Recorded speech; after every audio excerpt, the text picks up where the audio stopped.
আইন নিজের হাতে তুলে না নেয়ার নির্দেশ প্রধান উপদেষ্টার।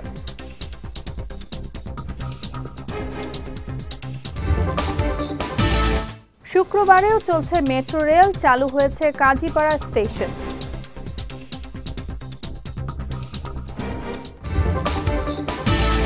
এবং রাঙামাটি ও খাগড়াছড়িতে সংঘর্ষে 4 জন নিহত, 144 ধারা জারি।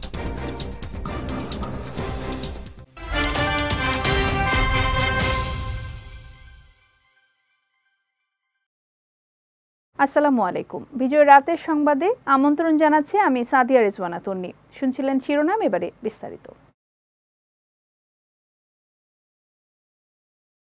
খাগড়াছড়ি ও রাঙামাটিতে সৃষ্ট সমস্যা নিরসনে সরকার আন্তরিকভাবে কাজ করছে উল্লেখ করে কাউকে আইন নিজের হাতে তুলে না নেওয়ার নির্দেশ দিয়েছেন প্রধান উপদেষ্টা ডক্টর মোহাম্মদ ইউনূস।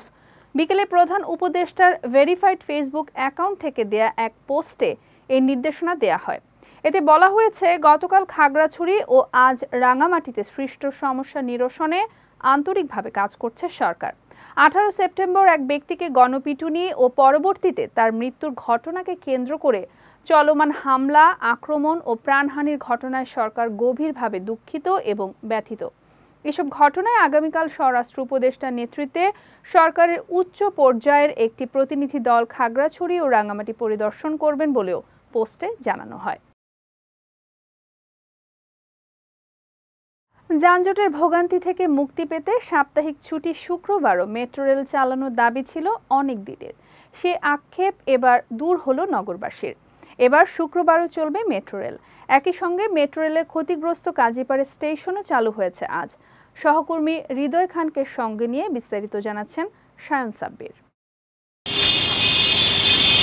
সপ্তাহের 7 দিন মেট্রো রেল চলাচলের বিষয়ে দীর্ঘদিন ধরে দাবি জানিয়ে আসছিল রাজধানীবাসী। এবার সেই দাবির মুখে শুক্রবারেও মেট্রো রেল চলাচলের সিদ্ধান্ত নেয় অন্তর্বর্তী সরকার। এরই ধারাবাহিকতায় আজ বিকেল থেকে চালু হয়েছে মেট্রো রেল। এদিন মেট্রো রেলে যাত্রী পরিবহন শুরু হয় বিকেল 3টা থেকে। এছাড়া মেরামত কাজ শেষ হওয়ায় চালু হয়েছে কাজীপাড়া মেট্রো স্টেশনও। শুক্রবারে মেট্রো রেল চলাচল এবং কাজীপাড়া স্টেশন চালু হয় উচ্ছ্বসিত সাধারণ মানুষ। এতদিন যে বন্ধ ছিল, আমরা অনেক কষ্ট হয়েছে যে আমাদেরকে 11 নম্বর গিয়ে নামতে হতো অথবা শেরাপাড়া নামতে হতো। আর শুক্রবারে মেট্রো চালুর জন্য আমরা অনেক দিন ধরে চাইতেছিলাম যে শুক্রবারে মেট্রোটা যেন চালু হয়। কারণ চালু হওয়ার পরে অনেক ভালো লাগতেছে। অনেকেই আমরা ঘুরতে যাই শুক্রবারগুলোতে, তো বন্ধ থাকার কারণে আমরা ঘুরতে পারতাম না, এখন সেটা আর কি করা যাচ্ছে।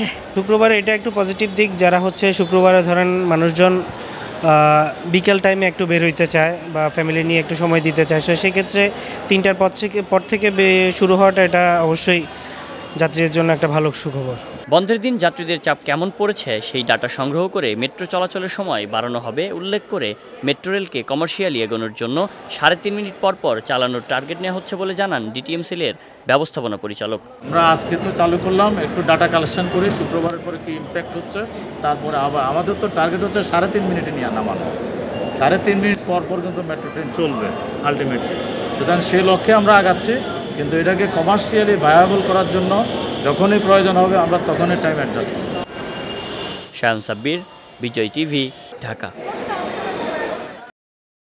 কষ্ট দেওয়ার জন্য বাংলাদেশের মানুষের উপর বন্যা চাপিয়ে দেওয়া হয়েছিল বলে মন্তব্য করেছেন বিএনপির জাতীয় স্থায়ী কমিটির সদস্য AZM জাহিদ হোসেন।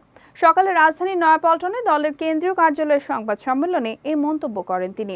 এ সময় বিএনপির এই নেতা জানান, বন্যায় ক্ষতিগ্রস্তদের পুনর্বাসন করবে তার দল। এছাড়াও বন্যার্তদের সাহায্য ও পুনর্বাসনের জন্য সরকার এবং সমাজের বিত্তবানদের এগিয়ে আসার আহ্বান জানান তিনি। এটা মানব সৃষ্ট, এটা অ্যাভয়েডেবল ছিল, কিন্তু এটা অ্যাভয়েডেবল না করে আমাদের উপর চাপিয়ে দেওয়া হয়েছে, আমাদের মানুষগুলোকে কষ্ট দেওয়া হয়েছে। কাজে এটা আমাদের ফেস করে চলার মতো, অর্থাৎ এই প্রাকৃতিক দুর্যোগে, এই প্রতিকূল আবহাওয়ায় কীভাবে বেঁচে থাকতে হয় বাঙালিরা তা জানে, বাংলাদেশের মানুষ তা জানে। আশ্বিন মাসের গরমের হাওয়া লেগেছে নিত্যপণ্যের বাজারে। কিছুতেই কমছে না নিত্য প্রয়োজনীয় পণ্যের দাম। বাজারের এমন গরম আবহাওয়ায় সুবাতাসের দেখা মিলছে না ক্রেতাদের মাঝে। এদিকে বিক্রেতাদের দাবি, সিন্ডিকেট এবং সরবরাহের দোহাই দিয়ে বাড়ানো হচ্ছে পণ্যের দাম। সায়ন সাব্বিরের রিপোর্ট, ছবি তুলেছেন হৃদয় খান। বর্তমানে দ্রব্যমূল্য ঊর্ধ্বগতিতে মানুষ দিশেহারা। বিগত কয়েক বছর থেকেই বাড়ছে নিত্য প্রয়োজনীয় পণ্যের দাম। যে পণ্যের দাম একবার বাড়ে সেই পণ্যের দাম আর কিছুতেই কমে না। এ অবস্থায় দ্রব্যমূল্যের ঊর্ধ্বগতিতে মানুষ দৈনন্দিন খাবার ব্যবস্থা সামলাতেই হিমশিম খাচ্ছে। তাদের দাবি সুষ্ঠু তদারকির মাধ্যমে নিয়ন্ত্রণ করা হোক দ্রব্যমূল্যের বাজার। না, দাম তো আকাশচুম্বী সব কিছুই। এইটা সিন্ডিকেট ভাঙতে হবে, এছাড়া কোনো বিকল্প নাই। দাম বেশি, দাম রিজনেবল না। আগের চেয়ে দামের তো ওখানে অনেকই বেশি, সব কিছু দাম সব সে নিয়ন্ত্রণ কমে নেই, যা বাজার সব কিছু দাম বেশি। তবে বিক্রেতারা বলছেন সরবরাহ কম ও সিন্ডিকেটের কারণেই বাজার চড়া। গত সপ্তাহ থেকে এই সপ্তাহে একটু দাম বেড়ে গেছে। প্রতি বস্তায় আপনার প্রতি কেজিতে 1 টাকা 2 টাকা বেড়ে গেছে। বাড়ার তো কোনো কারণ নাই, দেশে তো পর্যাপ্ত পরিমাণ চাল আছে, খাদ্য সংকট তো নাই, কিন্তু এগুলো সিন্ডিকেট সব। দামটা বাড়ে, মাল হলো ছটকে যায়, মালের আমদামি গরম তো আমদামি কম হয় আর কি, সেজন্য ছটকে দামটা বেড়ে যায়। যেই জায়গাতে মালগুলো আনে ওই জায়গায় যদি মাল সংকট থাকলে তাহলে আরও দেয় সিন্ডিকেট হয়ে যায়। মালের যখন সংকট থাকে তখনই আরও দিয়ে সিন্ডিকেট হয়ে যায়। আর না হয় মাল যদি ভরপুর থাকে তাহলে মাল সবসময় নিয়ন্ত্রণ থাকে, আরও কমে হয়ে যায়। না, এটা কাঁচামাল তো আমদামি বুঝে রক্তানি, যেমন আমদামি হইলো দাম কম, আমদামি কম হয়েছে দাম বাড়ছে। খুব দ্রুতই কমবে নিত্য প্রয়োজনীয় পণ্যের দাম, এমনটাই আশা করছেন সাধারণ মানুষ। শায়ন সাব্বির, বিজয় টিভি, ঢাকা। এবারে জেলা সংবাদ।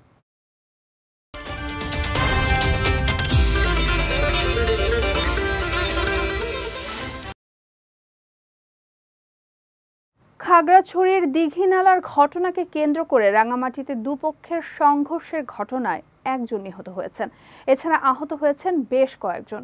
সকালে পাহাড়ি ছাত্ররা বিক্ষোভ মিছিল নিয়ে রাঙামাটি শহরের বনরূপা এলাকায় এসে বেশ কয়েকটি গাড়ি ও দোকানে হামলা চালায়। খবর পেয়ে বাঙালিরা প্রতিরোধের চেষ্টা করলে উভয় পক্ষের মধ্যে সংঘর্ষ হলে এই হতাহতের ঘটনা ঘটে।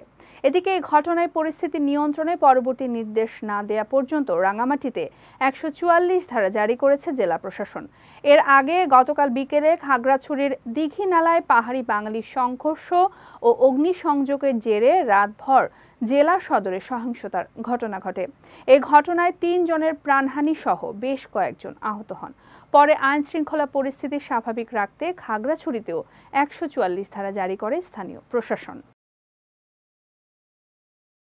জাহাঙ্গীরনগর বিশ্ববিদ্যালয়ের সাবেক শিক্ষার্থী ও সাবেক ছাত্রলীগ নেতা শামীম মোল্লাকে পিটিয়ে হত্যার ঘটনায় জড়িত থাকার অভিযোগে 8 শিক্ষার্থীকে সাময়িক বহিষ্কার করেছে বিশ্ববিদ্যালয় প্রশাসন। গতকাল রাতে বিশ্ববিদ্যালয়ের ভারপ্রাপ্ত রেজিস্ট্রার ABM আজিজুর রহমান স্বাক্ষরিত এক অফিস আদেশে এই তথ্য নিশ্চিত করা হয়েছে। এদিকে এই ঘটনায় ধামরাই সরকারি কলেজের সাবেক এক ছাত্রলীগ নেতাকে আটক করেছে পুলিশ। আজ ভোরে ধামরাই পৌর এলাকার মোকামটোলা মহল্লায় অভিযান চালিয়ে তাকে আটক করা হয়।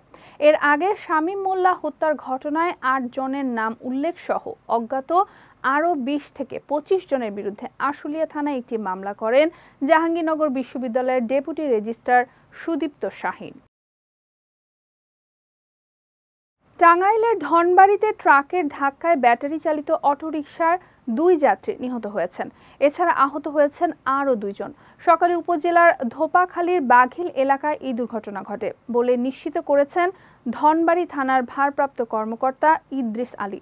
তিনি জানান, মধুপুরগামী একটি ট্রাকের সঙ্গে ব্যাটারি চালিত একটি অটোরিকশার মুখোমুখি সংঘর্ষে ঘটনাস্থলে এক যাত্রীর মৃত্যু হয়। এ সময় আহত হন অটোরিকশাতে থাকা আরও 3 যাত্রী। পরে আহতদের উদ্ধার করে মধুপুর উপজেলার স্বাস্থ্য কমপ্লেক্সে নেওয়া হলে আরও একজনের মৃত্যু হয়। এই ঘটনায় ট্রাকটি জব্দ করা হয়েছে বলেও জানান পুলিশের এই কর্মকর্তা।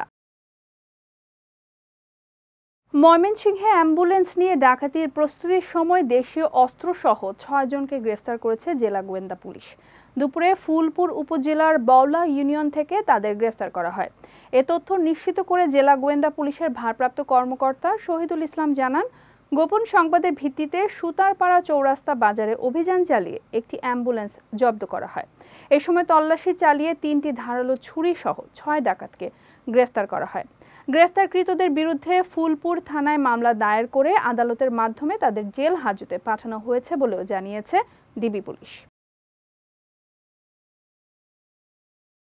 নেত্রকোনার বারহাট্টা উপজেলার ৪ নং আসমা ইউনিয়ন বিএনপির উদ্যোগে কর্মী সমাবেশ অনুষ্ঠিত হয়েছে। বিকেলে মনাশ কেবি ফাজিল মাদ্রাসা মাঠে ৪ নং আসমা ইউনিয়ন বিএনপি ও সকল অঙ্গ সহযোগী সংগঠনের আয়োজনে এই কর্মী সমাবেশ অনুষ্ঠিত হয়। ইউনিয়ন বিএনপির সভাপতি মতিউর রহমানের সভাপতিত্বে সমাবেশে প্রধান অতিথির বক্তব্য রাখেন জেলা বিএনপির আহ্বায়ক আনোয়ারুল হক। এই সময় জেলা বিএনপির সিনিয়র যুগ্ম আহ্বায়ক মাহফুজুল হক, মুজিবুর রহমান খান, মনিরুজ্জামান দুদু সহ অন্যান্যরা উপস্থিত ছিলেন। যাচ্ছি খেলা সংবাদে।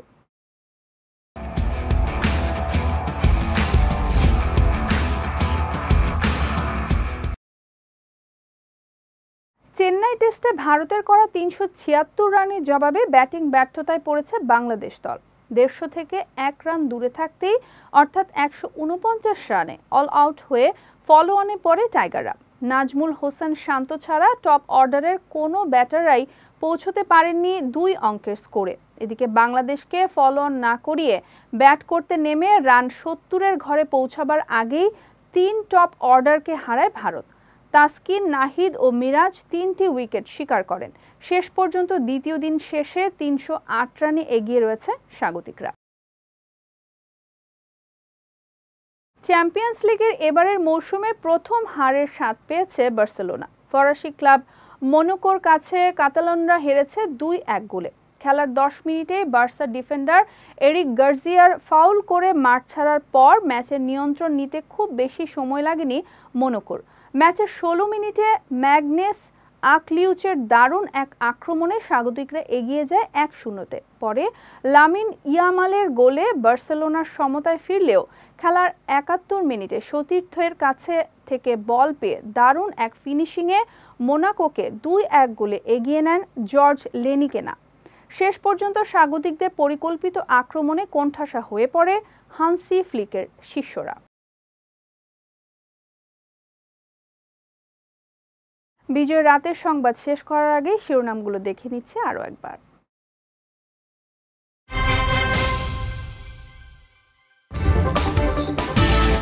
আইন নিজের হাতে তুলে না নেয়ার নির্দেশ প্রধান উপদেষ্টার।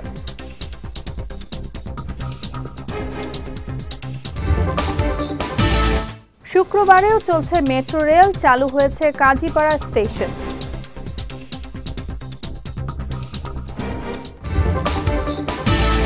এবং রাঙামাটি ও খাগড়াছড়িতে সংঘর্ষে ৪ জন নিহত, ১৪৪ ধারা জারি।